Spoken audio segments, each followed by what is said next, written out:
Perkenalkan, nama saya Ibu Anika Puni. Jabatan saya sebagai Ketua RW 1 Kelurahan Sukur, Kecamatan Air Madidi, Kabupaten Minahasa Utara. Kepala Lingkungan 1 Kelurahan Sukur, Kabupaten Minahasa Utara dipecat oleh Kepala Kelurahan diduga tidak sesuai prosedur. Menjelang Hari Kemerdekaan Republik Indonesia, Miris Redaksi mengabarkan. Beberapa minggu yang lalu, saya mengalami satu penyakit. Dan karena sakit tersebut saya harus dirawat di rumah sakit Konsia. Kurang lebih 7 hari saya di rumah sakit. Dan di situ dokter mendiagnosa saya mengalami sakit diabetes dan kaki saya mengalami luka. Dokter bilang, Ibu, ini karena kakinya sudah infeksi, harus dikeluarkan, dibuang jari ibunya. Di situ saya bilang, dokter, ada cara lain untuk saya tidak dioperasi? Dokter bilang, ya sudah, dibersihkan. Singkat cerita, setelah 7 hari saya dirawat, saya kembali pulang ke rumah. Kurang lebih 2 hari saya di rumah, saya mendapat demam. Karena kaki saya sudah lebih infeksi lagi, saya dilarikan lagi ke rumah sakit untuk dokter mengambil tindakan untuk saya harus dioperasi. Nah, pada singkat cerita, setelah saya dioperasi, saya juga dirawat kurang lebih 8 hari di rumah sakit. Ini untuk yang kedua kali. Setelah 2 hari saya di rumah, saya dirawat di rumah sakit. Selama saya di rumah sakit, ada beberapa teman-teman perangkat yang mengunjungi saya, dan di situ saya bilang, saya sakit, apakah Ibu Lurah sudah tahu? Dan mereka bertanya, apa Ibu Lurah sudah datang menjenguk saya atau menelpon saya? Saya bilang belum, saya sudah 2 kali masuk rumah sakit, beliau belum telepon saya ataupun WA saya. Bahkan saya yang menelpon beliau untuk minta izin, tapi beliau tidak merespon. Saya kirim WA sama beliau, saya minta izin, beliau juga tidak merespon. Saya kirim video saya waktu saya sementara dirawat di rumah sakit. Di situ singkat cerita saya pulang. Dokter mengizinkan saya untuk pulang. Setelah saya pulang ke rumah, kurang lebih 2 hari kemudian, karena dokter bilang saya harus kembali untuk kontrol luka yang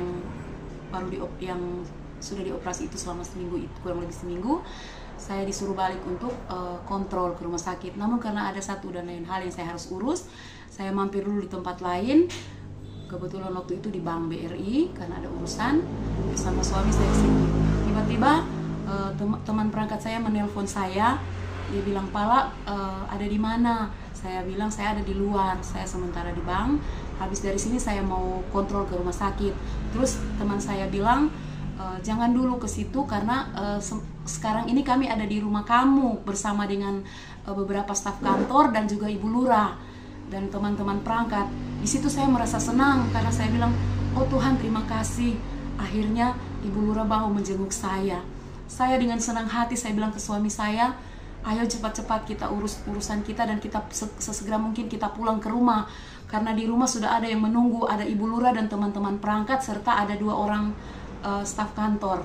Di situ saya tidak mau pesan Grab karena saya pikir kalau mau pesan Grab terlalu lama. Saya langsung bilang ke suami, Dola Mikro cepat-cepat kun charter Jo. Langsung kami pulang dengan hati yang gembira. Saya bilang, Tuhan terima kasih, akhirnya Lurah mau menjenguk saya. Dan teman-teman saya yang sebagian yang tidak menjenguk saya ke rumah sakit ikut. Nah, setelah saya sampai di rumah, saya senang sekali. Waktu itu saya langsung bilang, oh terima kasih Ibu Lurah, teman-teman sudah datang menjenguk saya. Terima kasih, akhirnya kalian ada di sini. Saya senang sekali. Dan di situ sementara bercakap-cakap, ada ketua RW 8 bilang seperti ini sama saya, ayo kita berdoa dulu. Di situ saya merasa sangat senang karena oh puji Tuhan, akhirnya saya dijenguk teman-teman sama Lurah dan saya juga didoakan. Kami berdoa bersama. Singkat cerita, setelah berdoa, teman saya ini yang mendoakan saya langsung pulang. Dia langsung pamit. Dia bilang, Pala, saya suruh pamit pulang. Saya bilang, cepat pulang, oh ada urusan. Ternyata ini Pala yang mendoakan saya, dia sudah tahu kalau kalau saya mau diberhentikan. Dia nyandak tega mau lihat kalau lurah langsung memberikan surat pemberhentian kepada saya, jadi dia minta cepat-cepat pulang. Saya merasa waktu itu saya langsung bilang, Tuhan, di dalam doa dia pesuara semoli totofore waktu berdoa buat saya, apa yang terjadi Tuhan? Tapi saya berpikir positif, saya tetap berdoa dan dia minta pulang. Dan juga ada salah satu staf kantor juga yang namanya Ibu Ita, dia juga langsung cepat-cepat pamit pulang. Ada beberapa teman saya juga langsung pamit pulang. Ternyata mereka sudah tahu kalau Ibu Lurah mau menyerahkan surat itu kepada saya, tapi mereka tidak tega melihat. Nah, yang tinggal di rumah saya bersama dengan Ibu Lurah dan salah satu staf kantor itu, dia tahu kalau Ibu Lurah mau memberikan surat pemberhentian itu kepada saya. Tapi ada beberapa teman saya tidak tahu kalau saya itu mau diberhentikan. Mereka tetap stay di tempat. Ketika itu mulailah pembicaraan. Terus singkat cerita, Lurah langsung bilang begini ke saya, ada teman-teman saya yang sudah pergi dan ada mungkin 3 orang yang masih tinggal di situ. Salah satu ketua RT 1, yang itu ketua RT wakil saya, dan ada juga Pak Ami, ketua RT Ami masih di situ.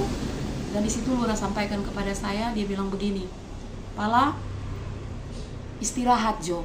Nah, ketika Lurah bilang Pala istirahat, saya merasa senang. Oh, ada perhatian dari Lurah, beliau menyuruh saya untuk istirahat. Oh, saya bilang terima kasih Lurah. Iya Pala, maksudnya istirahat, Pala semua berhenti nih dulu, so ada yang mau ganti Pala. Dan di situ saya bilang, Tuhan, Lurah, apa salah saya Lurah? Kenapa Lurah memberhentikan saya? Saya tidak tahu apa-apa, tidak ada pemberitahuan sama sekali sebelumnya. Kenapa tiba-tiba Lurah datang besuk saya, menjenguk saya, terus Lurah cuma bawa kabar seperti ini, mau pecat saya, mau berhentikan saya, sudah ada yang menggantikan saya. Peluk Lurah dan saya memohon.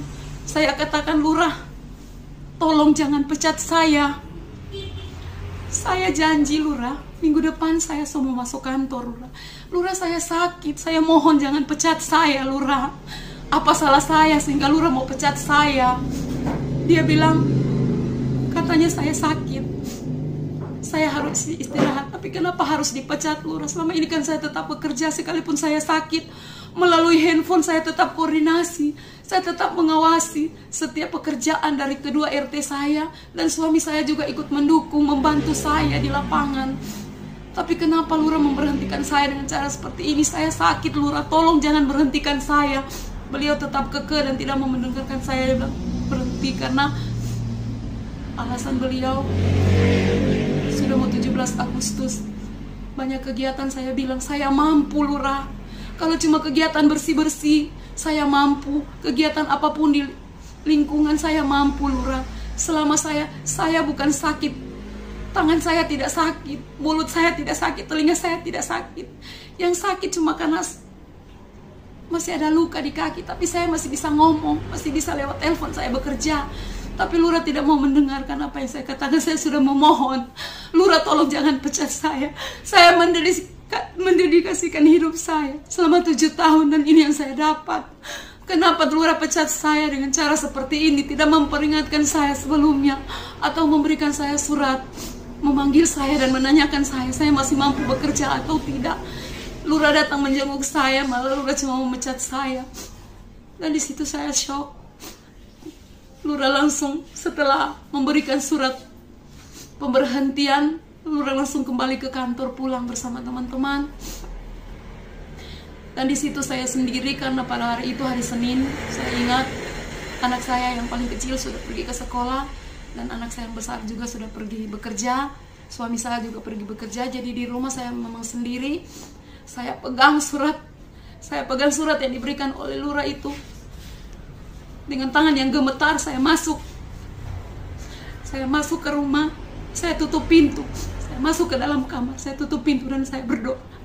Saya angkat tangan saya katakan, Tuhan, terima kasih buat ujian yang saya alami.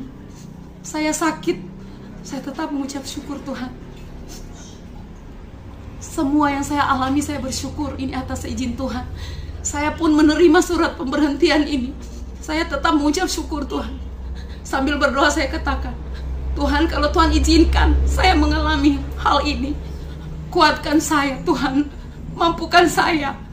pegang tangan saya agar saya mampu melewati ujian ini. Dan kurang lebih setengah jam lebih saya berdoa. Saya tertidur sambil memegang surat itu, saya tertidur. Singkat cerita, suami saya pulang kerja sore hari. Saya tidak mau ngomong, saya bingung mau ngomong mulai dari mana. Terus suami saya menanyakan, "Mak, tadi bagaimana Lura datang?" Di situ saya menangis, saya bilang. Tapi saya belum ngomong, suami saya tanya, "Kenapa kamu?" Saya bilang, "Papa, Lura membawa hadiah dengan surat pemecatan." Terus suami saya bilang, "Kenapa begini Tuhan? Sebelumnya tidak ada surat peringatan apa-apa atau pemberitahuan apa-apa kalau saya mau diberhentikan. Mama diberhentikan karena alasan apa? Karena saya sakit, Pak."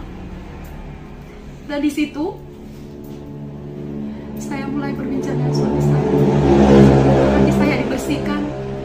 Saya bilang, "Papa, saya mulai sesak napas, Pak." Sambil saya pegang surat itu, saya sesak napas. Dan di situ saya bilang, karena waktu itu di ruang tamu kebetulan saya duduk di sofa, tepatnya di sofa ini, dan saya bilang, "Pak, tolong bawa saya ke kamar karena dada saya sesak." Di situ suami mengangkat saya. Dia belum sempat angkat saya sampai berdiri, saya sudah pingsan. Saya sudah jatuh ke lantai dan pingsan. Saya tidak sadarkan diri. Dan di situ dia baca, dia bilang, "Oh Tuhan, terima kasih untuk ujian ini Tuhan. Tapi mampukan, bukan hal seperti ini yang kami mau Tuhan. Bukan hal seperti ini Tuhan." Sambil dia berdoa dan mengusap dada saya tidak sadarkan diri. Kebetulan sebentar saya tidak sadarkan diri karena pingsan. Kakak saya yang di Jakarta telepon, "Kenapa?" Terus suami saya cerita, "Ini lagi pingsan, si Ika lagi pingsan." "Kenapa dia pingsan? Apa yang terjadi?" "Iya, tadi siang dia menerima surat pemberhentian tanpa ada pemberitahuan apa-apa." Dan di situ kakak saya bilang, "Tetap berdoa aja, percaya sama Tuhan dan serahkan semua sama Tuhan." Dan di situ saya, setelah berapa menit, saya sadar dan suami saya menguatkan saya, "Mama, tetap sabar dan berdoa. Semua yang Tuhan izinkan terjadi kepada kita semua ini, kepada Mama, mungkin ada maksud Tuhan, tetap doa." Dan di situ kami berdoa dan saya merasa kuat sekalipun saya mengalami ujian seperti ini. Saya tetap kuat dan pada akhirnya saya juga tidak tahu sampai berita ini dimuat. Pada akhirnya kakak saya menghubungi saya bahwa saya ceritakan apa kejadiannya seperti apa, ceritakan semuanya. Jadi saya cuma bilang, saya sakit hati saya melayani masyarakat saya dengan penuh kasih. Saya mendedikasikan hidup saya dengan keringatan air mata saya, tapi saya tidak dihargai, malah dipecat dengan cara seperti ini dalam keadaan saya yang sakit. Saya sudah memohon untuk tidak dipecat, tolong berikan saya kesempatan, tapi saya tidak diberi kesempatan. Untuk itu saya mohon, berikan saya keadilan. Tolong saya, yang bisa menolong saya cuma Tuhan, dan berikan saya keadilan. Untuk Bapak Bupati yang saya hormati, tolong berikan keadilan buat saya dan teman-teman saya, agar kejadian ini tidak terulang kepada teman-teman saya. Mungkin hanya ini yang bisa saya sampaikan. Terima kasih. Tuhan Yesus memberkati. Shalom.